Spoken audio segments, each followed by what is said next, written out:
जी दोस्तों, वालेकुम, welcome back to my new video. आज की इस वीडियो में हम लोग देखेंगे, हम लोग एमडी कैट के इंपॉर्टेंट एमसीक्यूज की हम लोग प्रैक्टिस कर रहे थे। तो मैं यहाँ पे ऐसे करती हूँ, बोर्ड में आप लोगों को यहाँ पे साफ करके दिखा देती हूँ। बोर्ड साफ हो गया हमारा।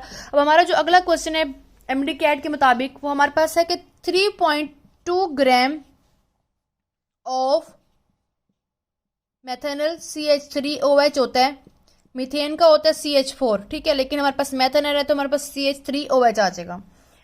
Has number of hydrogen, how much number of moles है यहाँ पे, ठीक है, मोल्स का पूछा गया। अब सबसे पहले तो इसका मोलर मैस निकालना है।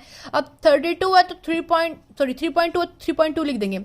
अब मोलर मैस किस तरह से निकालना है? कार्बन का होता है 12, हाइड्रोजन का होता है 1, 3 मॉलिक्यूल है तो 3 आ गया। ऑक्सीजन का होता है 16 प्लस 1 एक और हाइड्रोजन है तो उसका आ गया 1, ठीक है। 20 और 12 32, हमारे पास ये 32, तो हमारे पास इसका सीधा सा आंसर आ गया। अब हमारे पास ये जो हमारे पास डेसिमल है, ठीक है, हमारे पास जो डॉट है, इसको खत्म करने के लिए हम लोग क्या करते हैं कि इसको खत्म करते हैं। इस खत्म करने की जगह पे 1 आता है और उसके बाद जितने डिजिट होते हैं, अब यहाँ पे एक डिजिट तो हम लोग यहाँ पे 0 से मल्टीप्लाई कर देंगे, 10 आ गया। अब 32/32 खत्म हो गया तो हमारे पास आ गया इसका 1/10 आंसर आ गया। अब यहाँ पे अब क्या करना है? अब उसने कहा है कि कितने हाइड्रोजन आपके पास, कितने हाइड्रोजन एटम्स हैं। अब कितने हाइड्रोजन एटम्स, अगर आप इसको खत्म भी नहीं करते, आप कहते हैं कि पहले मैं नंबर ऑफ हाइड्रोजन को एक ही स्टेप में करती हूँ, मैं आपको 2 स्टेप में बता रही थी। 32/32 डिवाइडेड बाय 10। अब हमारे पास हाइड्रोजन के एटम देखें तो यहाँ पे 4 ये हैं, 3 ये हैं और एक 4 ये है, मतलब 3 मेथनल के हैं और एक 3 मीथेन के हैं और एक है हमारे पास अल्कोहल का। तो हमारे पास 4 एटम है, ठीक है।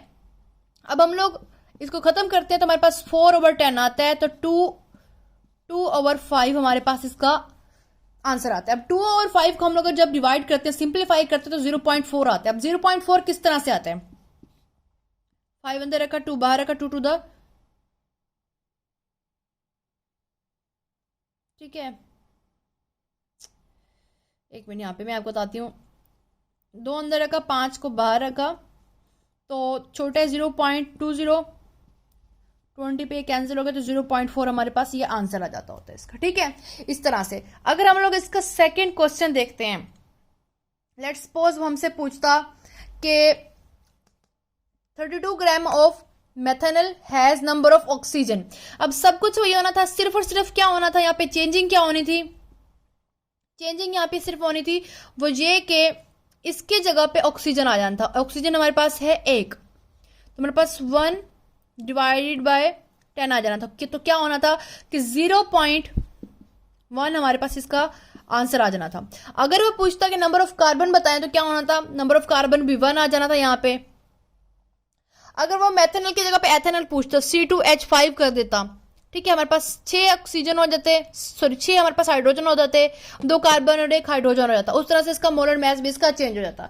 तो डिफरेंट तरह के आपसे वो क्वेश्चन पूछ सकते हैं। आप लोगों ने क्वेश्चन की नवीयत को देख के ही आप लोग ने हल करना है, ये नहीं जल्दबाजी के चक्करों में आप लोग फिर अपना सारा का सारा काम भी खराब कर बैठते हैं।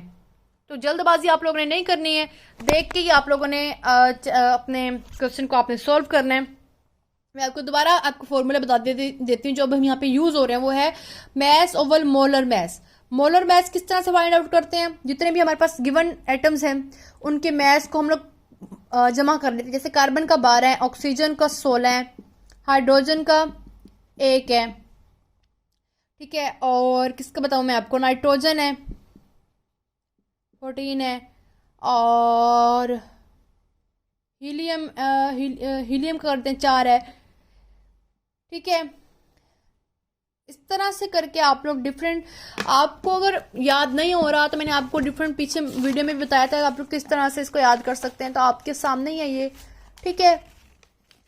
अब जैसे यहाँ पे हीलियम का, हाइड्रोजन का 1 है, हीलियम का 4 है, लिथियम का 7 है, बेरिलियम का 9 है, बोरॉन का 11 है, कार्बन 12 है, नाइट्रोजन 14 है, एंड 16 है, 17 19 20, ठीक है। इस तरह से आप लोग आसानी से इसको याद कर सकते हो। कोई भी इसमें कुछ भी आप इस कहते हैं ना कि इसमें ज्यादा कोई ट्रिकी वगैरह कुछ भी नहीं है, सिर्फ आपको थोड़ा सा कंसंट्रेट करने की जरूरत है। जब आपने एक मिनट इस पर कंसंट्रेट कर लिया, मैं आपको कहती हूँ आपको केमिस्ट्री से आसान कुछ भी नहीं लगेगा, ये गारंटी है मेरी बात की, ठीक है। मुझे भी नहीं आती थी, अब अल्हम्दुलिल्लाह बड़े अच्छे से थोड़ा सा समझने लगी हूँ केमिस्ट्री को, तब केमिस्ट्री बड़े अच्छे से आ जाती है।